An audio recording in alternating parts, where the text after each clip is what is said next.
And as we look ahead to a Biden presidency, Chris Wallace says Biden showed us everything is possible and says he thinks this is how democracy works. Presidents aren't always able to keep their promises, and we know that with President Biden, there are going to be high points and low moments and troubles and successes.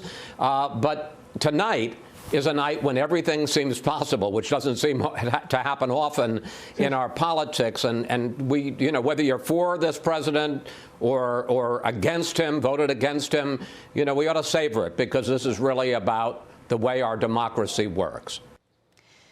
And here to react is niece of Dr. Martin Luther King Jr., Alveda King. Alveda, it is good to see you this morning. Thanks for being here.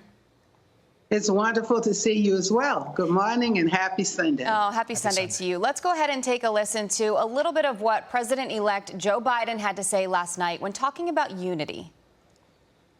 I sought this office to restore the soul of America, to rebuild the backbone of this nation, the middle class, and to make America respected around the world again, and to unite us here at home. I pledge to be a president who seeks not to divide, but unify. How important is a message of unity right now? A message of unity is always appropriate. It's been a message that I've carried all of my life. And since 1983, I have voted for pro-life candidates. I'm a Christian evangelist. I'm not a politician.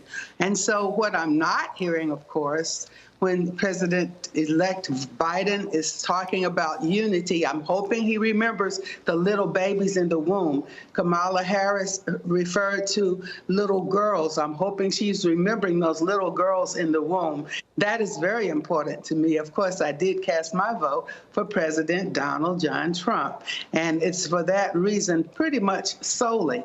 And so life and unity, life, liberty, and the pursuit of happiness for all Americans from the womb to the tomb. And I'm not hearing that in the message yet, but I will be praying. Of course, I think it's a little too early. I'm not celebrating and I'm not crying, either one. It's a little early to celebrate until all of the votes legal votes are actually registered and accepted.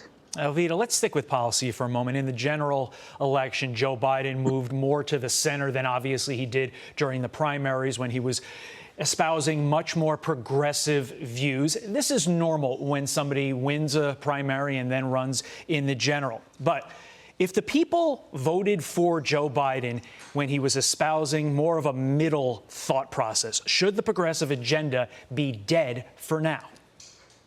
Well, to me, God is not dead, and I'm not as worried about the progressive agenda as I am as a Christian evangelist. Just remembering, unity is important.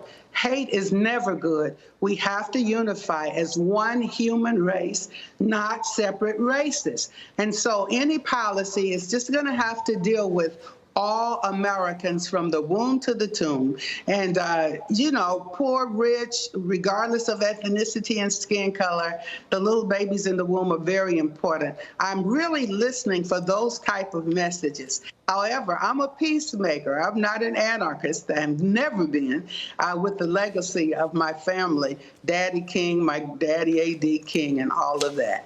So I believe it's going to be important, if we're going to unify, to remember life from the womb to the tomb.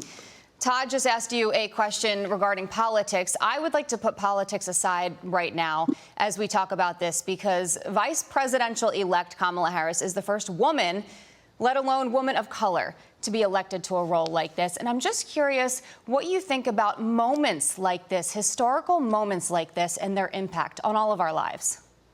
Historical moments are very important.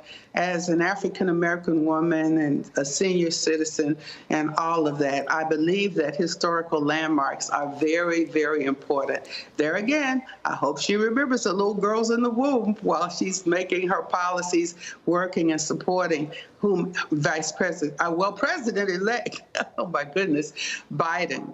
And so, as I say, I think it's a little tiny bit too early to celebrate, but I think we can pray, and prayer is certainly appropriate. All right, Alveda King, thank you very much for joining us this morning. We always appreciate your insight.